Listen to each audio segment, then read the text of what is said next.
किसकी सरकार बनते हुए आप देख रहे हैं? पूर्ण बहुमत की आरजेडी की सरकार बनने जा रही है।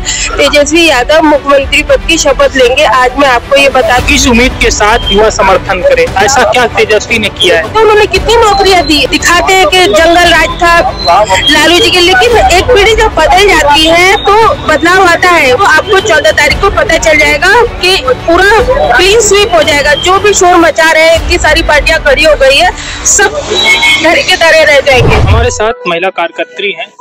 आप किस पार्टी से हैं, क्या नाम? किसी पार्टी से नहीं, नजमा फातिमा नाम है। नजमा फातिमा जी। नजमा फातिमा जी, बिहार की राजनीति को, बिहार की सियासत को आप किस रूप में देख रहे हैं? इस बार वहाँ पर किसकी सरकार बनते हुए आप देख रहे हैं? इस बार पूर्ण बहुमत की आरजेडी की सरकार बनने जा रही है।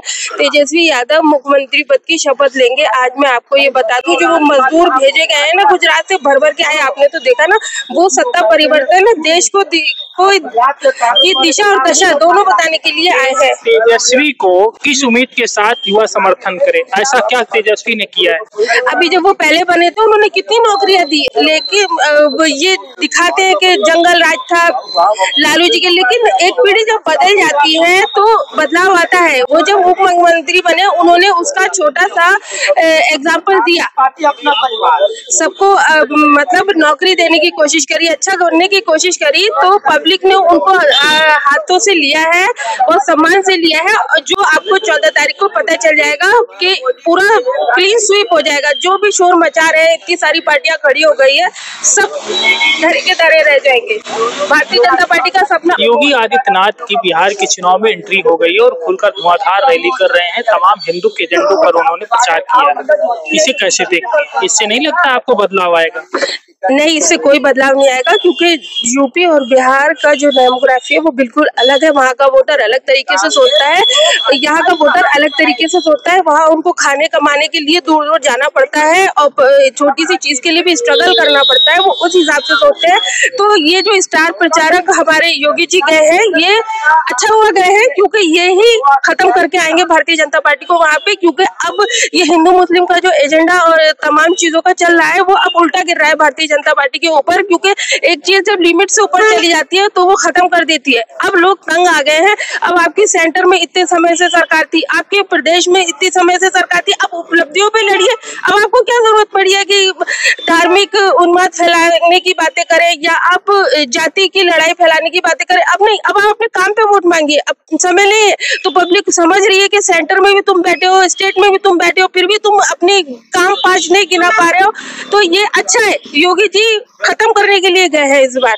यानी योगी के उन तमाम बयानों का कोई असर नहीं है जिसमें उन्होंने हिंदुत्व एजेंडे की बात की। ये उल्टा गिर रहा है भारतीय जनता पार्टी की तरफ। अब जिनको कहना था मुसलमानों की चूड़ी टाइट करते करते करते, अब वो चूड़ी पूरी टूट के बिखर गई है। लोगों को समझ में आ गया है कि इस एजेंडे का कुछ भी नहीं है। ये लोग ऐसे ही भ्रम फैलाए जा रहे हैं, कर कुछ नहीं रहे हैं, सिर्फ एक स्वेटर उधेड़ ले रहे हैं, वापिस उसे बुन दे रहे हैं। ऊन तो वही पुराना था, तुम नाम बदले जा रहे हो। कौन सा स्टेडियम बना दिया, कौन सा कॉलेज बना दिया, कौन सी यूनिवर्सिटी बना दी? आप ये बताइए ना, आपने क्या करके दिया? आपने मुसलमानों का जिक्र किया, तो मुसलमानों से भाजपा को क्या दिक्कत? मुसलमानों को किसी से दिक्कत नहीं है। ये जो मॉब लिंचिंग वगैरह होती है, चीजें होती है, इस चीज के लिए दिक्कत होती है, इसलिए वो। और ऊपर से ये बयान खुलेआम दिए जाते हैं। अभी भी कल थोड़ा कोई आदमी बोल रहा था कि मुसलमानों की लड़कियों से शादी करो, ऐसा कोई बयान अभी अभी देखा था मैंने। कोई पूर्व एमएलए बोल रहा था, मुझे लग रहा है डुमरियागंज का पूर्व एमएलए है, नाम नहीं याद है। वो ऐसा कुछ बोल रहा था कि मैं मुस्लिम लड़कियों से शादी करो तो हम इनाम देंगे। तो इस तरीके के लोगों को जब जो पार्टी रखेगी तो उससे नफरत करेंगे। अदरवाइज अगर इस तरह की चीजें ना हो तो मुसलमानों को किसी भी पार्टी से दिक्कत नहीं है। जो उनका भला करेगी उसके साथ में जाएंगे। तो ये तमाम लोग थे लखनऊ में, इसमें नेता भी थे और आम जनमानस के लोग भी थे। साफ तौर से कहना है कि बिहार में चाहे योगी की एंट्री भले ही हो गई है, लेकिन इससे वो ग्राफ नहीं बढ़ने वाला है जो भाजपा समझ रही है। वीडियो जर्नलिस्ट रानो के साथ डीके त्रिपाठी, साम TV digital, Uttar Pradesh. Subscribe करें साम टीवी, क्योंकि हम आ गए हैं अब आपके बीच। दिखाएंगे सत्ता के वादों और अपराधियों के एक एक कारनामे की हकीकत। और हाँ, अगर आपके पास भी हो कोई ऐसी खबर तो कमेंट करके हमें बताएं, क्योंकि बिना डर और दबाव के हम दिखाते हैं हर एक खबर डंके की चोट पर।